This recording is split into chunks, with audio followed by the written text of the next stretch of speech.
ayat 7. A'udzu billahi minasy syaithanir rajim. Ya ayyuhalladzina amanu in tansurullaha yansurkum wa yuthabbit aqdamakum. والذين كفروا فتعسا لهم وأضل أعمالهم ذلك بأنهم كرهوا ما أنزل الله فأحبط أعمالهم.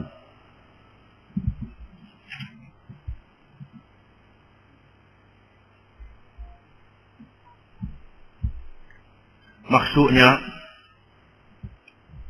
wahai orang-orang yang beriman, jika kamu membela menolong Allah, yakni agama Allah, nescaya Allah akan membela kamu untuk mencapai kemenangan dan meneguhkan tapak pendirian kamu. Dan sebaliknya orang-orang yang kafir, maka kecelakaanlah bagi mereka. Dan Allah mensia-siakan amal mereka.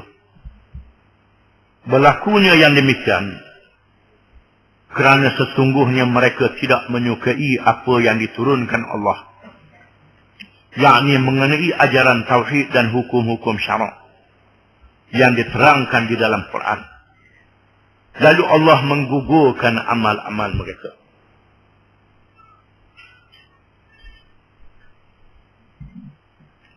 Setelah Allah Ta'ala menyatakan di dalam ayat-ayat yang terdahulu, supaya kita berjuang dan berjihad menegakkan agama Allah dengan bersungguh-sungguh, mengorbankan jiwa raga mengikut keadaan.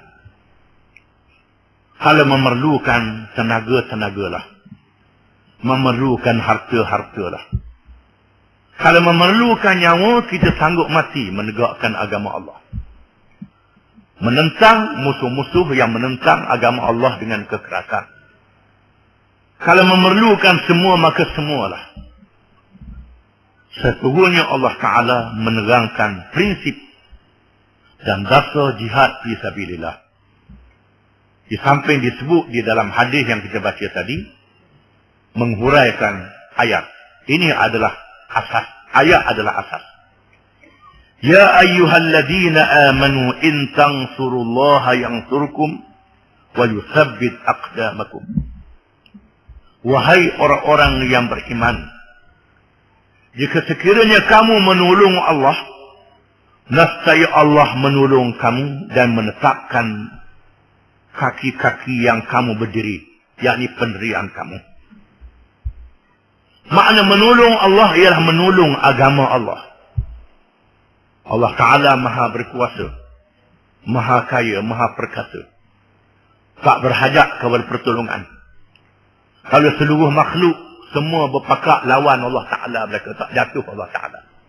Tetap mulia dan sentiasa mulia dan lebih mulia yang tak terhingga. Yang lawan Allah jatuh sungguh walaupun seluruh alam ini.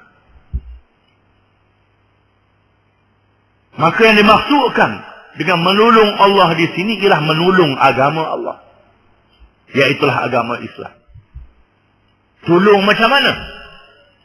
Supaya agama Islam itu tinggi dan mulia. Sebagaimana diisytiharkan oleh Allah dalam Quran. Huwallazi arsala rasulahu bil huda wa dinil haq liyuzhirahu 'ala ad-din kullih walau karihal musyrikun. Dialah yang telah mengutuskan Rasulnya, yakni Muhammad sallallahu alaihi wasallam, dengan petunjuk dan agama yang benar, supaya menzahirkan agama, yakni memenangkan agama ini, agama Islam ini, mengatasi segala agama-agama dan ajaran-ajaran yang lain. Agama-agama dan ajaran-ajaran yang lain. Walaupun dibenci oleh orang-orang musyrikin. Di sini menunjukkan bahawa kita wajib meninggikan agama Islam. Yang kedua, menunjukkan orang musyrikin tak suka pada agama Islam. Maka terpaksalah kena berlawan. Maka berlawan memerlukan jihad. Jihad dalam perkataan al-juhdu dan al-jahdu. Al-juhdu dengan makna bersungguh. Dengan makna bersungguh. Al-jahdu dengan makna kesulitan dan kepayahan. Bersungguh dengan makna mengembelengkan seluruh tenaga dan nikmat yang diberi oleh Allah Ta'ala. Nikmat tubuh badan, nikmat akal fikiran, nikmat harta benda. Nikmat yang Tuhan beri kepada kita, kita sanggup kurbankan bagi meninggikan agama Allah. Supaya agama Allah itu mulia, mengatasi segala yang lain. Hukum-hukumnya berdaulat, tegak di atas muka bumi Allah Subhanahu wa Ta'ala. Kalau hukum dia tak ditegak pun, suaranya dia dengar. Orang dengar suaranya. Kita tak diam, tetap bercakap berkenaan dengan agama Allah. Menentang perkara yang bercanggah dengan agama Allah, kita tak tunduk. Di mana berjihad ini sama ada dengan lisan, dengan lidah, dengan tulisan, dengan perasaan hati, dan termasuklah dengan harta benda dan jiwa raga. Dengan apa saja pengorbanan yang diminta supaya kita meninggikan agama Allah Subhanahu wa Ta'ala. Oleh kerana yang kita nak tolong agama Allah, maka mestilah mengikut cara-cara yang dikehendaki oleh Allah. Hati kita ikhlas kerana Allah Ta'ala. Kalau tak ikhlas kerana Allah Ta'ala, macamlah juga amalan-amalan yang lain ditolak oleh Allah Ta'ala. Dalam masa yang sama, perjalanan, cara dan akhlak kita kena betul. Jangan tak betul. Akhlak kita, perangai kita kena betul. Dalam menjalankan tugas, kita tak lupa menjalankan kewajipan-kewajipan yang lain. Semayang tak tinggal, puasa tak tinggal, zakat tak tinggal, sedekah tak tinggal, tanggungjawab yang lain kita tak tinggal. Ini akhlak kita dengan Allah Ta'ala. Dalam masa yang sama juga, jaga akhlak pada masa berperang. Jangan bunuh musuh sehingga melampaui batas. Orang puan yang tak bersalah, tak terlibat pun pergi bunuh juga. Budak-budak pergi bunuh juga. Orang tua pergi bunuh juga. Padri-padri yang duduk di gereja bunuh juga. Ini tak boleh. Mereka yang tak terlibat dengan peperangan, bunuh juga. Ini tak boleh. Termasuklah berjihad dengan lidah. Jangan kita melampaui batas dengan lidah. Dengan hujah saja, jangan melampaui batas. Sehingga bercakap terlajuk lebih pada hak yang tak diizinkan oleh syarak. Ini kena jaga. Sekiranya kita jaga adab-adab ini, yuthabbit aqdamakum, maka Allah menetapkan pendirian kamu. Asal aqdam ni qadam, makna kaki-kaki kamu, tak lari maknanya. Allah akan tetapkan kaki kamu, kamu tak lari daripada perjuangan. Tetapkan hati kamu, kamu tak lari daripada medan perjuangan. Bukan itu saja, kamu mendapat pertolongan daripada Allah Subhanahu wa Ta'ala. Dan memang ternyata pun, walaupun jumlah orang Islam sikit, sekiranya mereka ikhlas, mereka ikut hukum betul dalam perjuangan untuk menegakkan agama Allah, ikut hukum betul, ikhlas kerana Allah Ta'ala, ikut hukum betul. Walaupun jumlah mereka sedikit, fitih mereka tak banyak, Allah Ta'ala beri pertolongan, mereka boleh mendapat kemenangan. Sekiranya mereka tak menang, itu tanda ada kekurangan. Kena betul lagi. Jangan berhenti daripada jihad. Kena betul lagi. Bukan bermakna perjuangan kita tak betul. Perjuangan betul dah. Tapi cara tak betul. Kena betul cara. Ini memerlukan masa yang panjang. Di mana Nabi Nuh, setelah 950 tahun, baru betul molek Allah Ta'ala beri kemenangan. Nabi kita mengalami 13 tahun di Mekah. Lepas tu baru boleh berhijrah. 10 tahun Allah Ta'ala wafatkan Nabi. Tapi Parsi dan Rum tak boleh dijatuhkan. Zaman Sayyidina Umar Ibn Khattab radhiyallahu an, barulah Parsi dan Rum jatuh. Dan Islam berkembang di seluruh pelosok dunia. Bila orang Islam tak ikut ada-ada Islam, maka jadi lemah, kalah. Jadi kalah balik. Jadi kalah, jadi suruh. Bila suruh, sedar dan insaf. Bila sedar dan insaf, betul balik. Betul balik, maka menang balik. Bila menang, lupa. Leka. Dan ingat kepada pesanan Allah Ta'ala. Perjuangan betul lah. Tapi hati lemah. Macam kita semayang lah. Semayang dah. Tapi dia ingat aktiviti. Dia ingat ke jemur ikan kering. Dia ingat ke khubah lembu. Apa menedut tambak. Dia ingat ke kedai dah. Dia curi dah orang kang. Masih. Semayang. Tapi duduk kata riti hati ni. Bila hati kata riti. Maka menyebabkan semayang kita tak kemah. Begitulah juga jihad fisabilillah. Jihad fisabilillah ni kadang-kadang ada kelemahan menyebabkan tak kemah. Maka tak sempurna. Bila tak sempurna, maka Tuhan tangguh kemenangan. Pasal apa Tuhan tangguh kemenangan? Sebab tak masuk. Tak masuk. Kerana Allah Ta'ala mahu kemenangan Islam ni kemenangan yang masuk. Bukan kemenangan yang betul. Kemenangan yang masuk. Masuk ni barulah makanan saja dia boleh. Masuk ni bukan mesti derah. Ada orang tu nak derah masuk. Macam orang masuk daging. Saya tak masuk tapi tengoklah jeling jajar sekali. Kalau sekiranya api tu panas lalu daging jadi jetak, jadi kerah. Jadi kerah, jadi jetak. Kalau panas dah lalu dia punya api tu jadi jetak, kalau panas lagi jadi arang, dia makan lalu. Buah diriang begitu juga. Nak luruh dia lah. Ambil galah kait, jawab dia putih. Tak masuk. Bila masuk, dia luruh sendiri buah diriang tu. Itu dia, kaedah dia. Begitulah perjuangan Islam mesti kena masuk. Nak masuk perjuangan Islam ni, orang yang berjuang tu kena masuk. Hati dia kena masuk, kefahaman dia kena masuk, dan cara dia kena masuk. Bukan dari perjuangan di medan perang, termasuklah perjuangan melalui pilihan raya. Perjuangan pilihan raya pun kena masuk.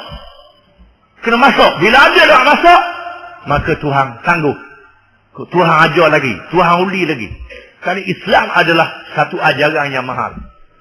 Benda yang mahal ni tak asing dengan mudah. Macam batu. Batu benda murah. Batu benda murah, kutip tengah jalan je. Penuh. Kocek. Nak pernah guning pun tak buat batu. Tak sebenarnya cara kita kutip batu banyak-banyak. Sebab batu tu tak ada nilai. Tetapi emas yang mahal harganya, nak boleh ambil emas tu, korek tanah. Gali lubang. Sampai kambuh pun ada. Nak tipu dia tanah. Lepas boleh emas tu lah. Boleh, tak boleh emas lagi, batu dia. Lepas boleh batu, katok batu pula. Katok batu boleh emas. Boleh emas tu tak ada harga lagi. Dibakar dengan api pula. Dibakar dengan api. Kemudian dia penyih pula dengan alat-alat dia. Lepas bakar kena api, penyih, baru jadi emas harga yang mahal. Harga yang mahal. Ini dia Islam. Islam lebih mahal pada emas lagi. Lebih mahal pada pemata hitam beliang lagi. Lebih mahal. Kalau benda yang mahal kena penyih, kena bakar api dulu, maka perjuangan Islam begitulah juga. Kita menghadapi kesusahan dan kepayahan. Oleh kerana itulah, pahala dia besar. Pahala dia besar. Berbelanja fisabilillah, pahalanya 700 kali ganda. Belanja sedekah, 10 kali ganda. Fisabilillah, 700 kali ganda. Pasal apa? Bila kita beri sedekah ke orang sedekah, senang aja. Beri dah orang minta sedekah. Orang minta sedekah pun, pergi. Pergilah orang minta sedekah tu. Beri orang berhutang. Disebut dalam hadis Isra' Mi'raj, sampai 18 kali ganda. Pasal apa pula? Beri orang berhutang ni mahal pada beri sedekah. Sebabnya bila orang berhutang ni orang terdesak. Lepas kita beri dia pula, yang bayar ke dok, yang bayar ke dok, mari pula dia laki pula. Yang bayar ke dok, yang bayar ke dok pula. Ni ujian dia. Lepas tu kawan tu dah nak bayar lambat, celaka pula. Celaka tak bayar hutang pula. Ini dengan sebab itulah maka berhutang lebih mahal. Jihad fisabilillah 700 kali dia mahal lagi. Pasal apa? Beri. Beri apa? Dia senang. Dia jadi orang besar. Dia jadi itu. Dia jadi ni. Beri ke Muhammad. Muhammad nak jadi raja. Muhammad nak jadi pemimpin. Muhammad nak jadi. Ini bacaan-bacaan. Oleh kerana itulah maka pahalanya besar. Kerana menyentuh perasaan hati yang perlu dikawal dengan sebaik-baiknya. Mengawal nafsu dengan sebenarnya. Ini kena faham. Oleh kerana itulah maka perjuangan menegakkan agama Allah kelebihannya besar. Bila kamu memenuhi syarat-syarat itu, Allah Ta'ala meneguhkan pendirian kamu. Kemana Tariq bin Ziyad. Nabi dalam perang Badar 313 orang. Boleh mengalahkan 1000 orang. Abu Ubaidah Amir bin Jarrah mengalahkan tentera Bizantin 30,000, boleh mengalahkan 600,000. Ada ulama kata 700,000. Lawang 30,000 saja. Berapa kali ganda boleh mengalahkan. Tariq bin Ziyad menawan Spanyol dengan beberapa buah kapal saja, tawan negeri Spanyol. Ini hebatnya. Pendakwah yang datang mari ke alam Melayu ni 2, 3, 4 orang, 10 orang, 20 orang naik kapal. Berdepan dengan beribu rakyat negeri ini. Mereka berjaya menawan kepulauan Melayu dan Indonesia, selatan Thailand. Berjaya menyebarkan Islam dengan jumlah yang sedikit. Ini kerana apa? Kerana intang surullah, jika sekiranya kamu menolong agama Allah. Menolong agama Allah dengan ikhlas, dengan sungguh-sungguh, dengan betul. Yang surkum, Allah Ta'ala menolong kamu. Wa yusabbit aqdamakum, dan Allah Ta'ala meneguhkan pendirian kamu. Pahalanya sangat besar. Walaupun kita dah mati, orang Islam dengan sebab perjuangan kita, pahalanya sampai ke kita. Walladzina kafaru fata'sal lahum wa adalla a'malahum. Dan orang-orang yang kafir itu, yakni orang-orang yang engkar, yang lawan Islam, yang menentang Islam, fata'sal lahum, maka celaka bagi mereka. Orang yang lawan Islam, celaka bagi mereka. Yang lawan Islam ni, yang lawan Islam secara menyeluruh, yang lawan mana-mana hukum Islam, hari ni duduk heboh buat main ke hudud pula. Masuklah tu lah. Termasuk tu, lawan Islam. Hukum hudud ni hukum Allah Ta'ala. Masalah boleh jalan, tak boleh jalan, itu satu bab yang lain. Ada orang halang, tak boleh laksanakan. Hukum Allah Ta'ala. Nak laksanakan hudud ni banyak syarat dia. Bukan ambil orang curi gak, ambil kapok kerak itu selalu. Tak boleh. Kena bercara di mahkamah, kena ada saksi, kena ada nisab dia. Berapa harga dia, mana dia simpan barang, orang mencuri itu lapor, ketok lapor. Kalau dia mencuri kerana gaji tak cukup, tak boleh kerak tangan. Kerana ada syubhat. Banyak dia mencuri dalam keadaan ekonomi inflasi. Harga barang-barang naik. Pendapatan tak cukup, menyebabkan dia mencuri. Sebagaimana berlaku hari ini. Tak boleh laksanakan hudud. Tak cukup syarat dia. Syarat dia banyak. Bukan pakai hudu ni pakai hudu pakai lawan. Siapa dan sahabat kata cerita tulis tu Islam Melayu. Tapi tak erti, ini jadi masalah. Dia ingat boleh buat main-main hukum Tuhan. Hukum Tuhan tak boleh buat main. Tak boleh buat main. Ini kita orang Islam. Di antara sebab orang kafir celaka ialah menentang Nabi Muhammad, menentang Allah Ta'ala, lebih parah lagi, menentang hukum-hukum Allah Ta'ala. Menentang ajaran Allah. Fata'sal lahum, maka celaka bagi mereka. Bagi yang mereka yang menentang agama Allah, menentang hukum Allah, menentang ajaran Allah. Wa adalla a'malahum, dan sesaklah amalan-amalan mereka. Apa amalannya? Di antara amalannya ialah, kalau di zaman Nabi SAW hari itu, ialah tolong baiki Baitullah. Tolong baiki Kaabah. Bukan buat masjid, tolong baiki Kaabah. Bila banjir Kaabah rosak, dia tolong baiki Kaabah. Tapi dia lawan Nabi. Walaupun amalan dia baiki Kaabah, Tuhan tolak amalan dia. Kerana dia menentang Islam. Menentang perjuangan Islam. Allah Ta'ala sia-siakan. Mereka melakukan siqayatul hajj. Memberi minum orang haji. Orang haji diberi minum. Beri air zam-zam pula tu. Air berkah. Tapi lawan Nabi. Maka amalan mereka sia-sia. Firman Allah Ta'ala dalam surah yang lain. Aj'altum siqayatul hajj wa imaratul masjidil haram kaman amana billahi wal yawmil akhir wajahada fi sabilillah la yastawun 'inda Allah. Adakah kamu jadikan kerja kamu memberi minum air zam-zam kepada orang haji dan kamu memakmurkan Masjid Haram? Masjid Haram ni Masjid Mekah. Semayang di Masjid Mekah menyamai 100,000 semayang di masjid lain. Kita semayang satu rakaat di Masjid Mekah menyamai 100,000 kita semayang di masjid lain. Ini kena faham. Banyak orang kita dia buat umrah. Betul buat umrah. Buat umrah. Lepas buat umrah pula, buat umrah pula. Lepas tu buat umrah pula. Buat umrah pula. Letih buat umrah, tak pergi semayang Jumaat ke masjid. Ni kena faham molek. Sedangkan sembahyang Jumaat di Masjid Nabi 100,000. 100,000. Buat umrah. Ini khilaf ulama. Nabi buat umrah sekali je, tak buat sampai 100 kali. Abu Bakar dengan Umar buat umrah sekali je. Kita sampai 16 kali lebih pada Abu Bakar Umar lagi. Buat haji dan umrah. Ada kena faham molek. Tak apa buat umrah tu sunat, tapi kena faham. Sembahyang Jumaat di Masjid Nabi 100,000 kali ganda pada sembahyang di masjid yang lain. Ini kena faham molek. Sembahyang tarawih di Masjid Nabi 100,000 sembahyang tarawih di masjid lain. Umrah di bulan Ramadan menyamai satu haji. Ini orang kita tak faham dalam masalah ini. Ini kerana buat agama dengan tidak fiqh jadi masalah. Beramal dengan tidak fiqh. Begitulah juga yang berjihad fi sabilillah. Walaupun orang tu buat masjid Mekah yang 100,000 kali ganda pada masjid lain, tapi lawan Nabi. Lawan hukum Nabi, lawan ajaran Nabi, lawan Islam, lawan agama Allah, lawan Islam nak berdaulat, nak memerintah. Dia lawan. Adalla a'malahum. Allah Ta'ala sia-siakan amalan mereka. Semua amalan mereka ditolak oleh Allah Ta'ala, tak diterima oleh Allah Ta'ala, kerana amalan itu diasahkan kepada syaitan. Diasahkan kepada tidak ikhlas lillahi ta'ala. Macam mana membuat amalan kerana Allah Ta'ala, dalam masa yang sama mungkin lawan Allah Ta'ala pula. Macam mana? Buat amalan, buat masjid dah, tapi lawan hukum Allah Ta'ala. Buat masjid, lawan hukum Allah Ta'ala. Beli kereta, lawan undang-undang jalan raya. Beli kereta. Lepas tu jalan raya ada undang-undang dia, lampu merah tak boleh. Tak boleh tepuh bila lampu merah, kena berhenti lah. Dia beli kereta, lampu merah dia tepuh juga. Jawab dia kereta apa punah.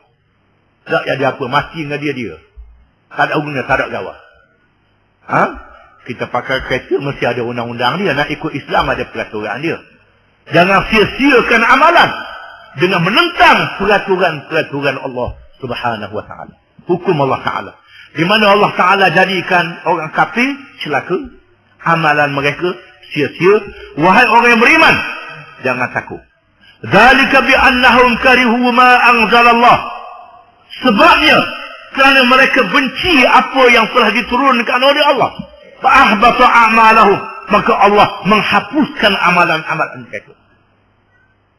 Sebabnya mereka benci apa yang diturunkan oleh Allah di dalam kitab-kitab Allah, syariat Allah, termasuklah hudud.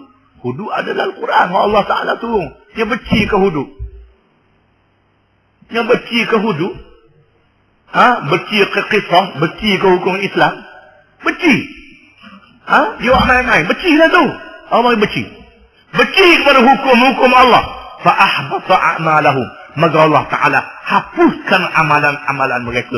Walaupun amalan itu, Al-Qurtubi menyebut, aimalahum min suwaril khairat ka'imaratil masjid wa qirat dhaif wa asnabil qurab wa la yaqbalu Allahu al-amal illa min mu'min. Artinya tidak ada bagi mereka segala rupa-rupa kebaikan seperti mereka memakmurkan masjid, menjamu kambing dan berbagai-bagai amalan kebajikan. Allah Ta'ala tak terima amal malaikat daripada orang yang beriman. Beriman kepada Allah. Beriman kepada Allah itu termasuklah beriman kepada hukum-hukum Allah Subhanahu wa Ta'ala. Kepada syariat Allah. Bila tolak satu syariat Allah, macam mana Allah Ta'ala nak terima amalan dia? Di sini menunjukkan bahawa dalam masalah jihad ni kita kena ikhlas. Kalau kita ikhlas, walaupun amalan kita sikit, amalan kita tak banyak, kerana modal kita sikit, Allah Ta'ala terima. Fadilah dia besar. Kamu tengok orang yang lawan Islam, walaupun fitih dia banyak, amalan baik dia banyak, bukan main amalan baik. Terutamanya kakak pilihan raya ni, kau bagilah banyak sedekah. Sedekah sini. Dalam masa yang sama, lawan hudud, lawan kisah, lawan syariat Allah Ta'ala. Lawan syariat, lawan hukum. Jangan lawan. Kita tegur, masalah kita tak boleh buat, itu satu hal yang lain. Kita percaya pada hukum itu. Kita berjuang, kita tegur, kita bela hukum. Kalau kita tak mampu, ada batas je. Jangan lawan hukum. Kalau lawan hukum Allah Ta'ala, maka amalan jadi sia-sia. Wallahu a'lam.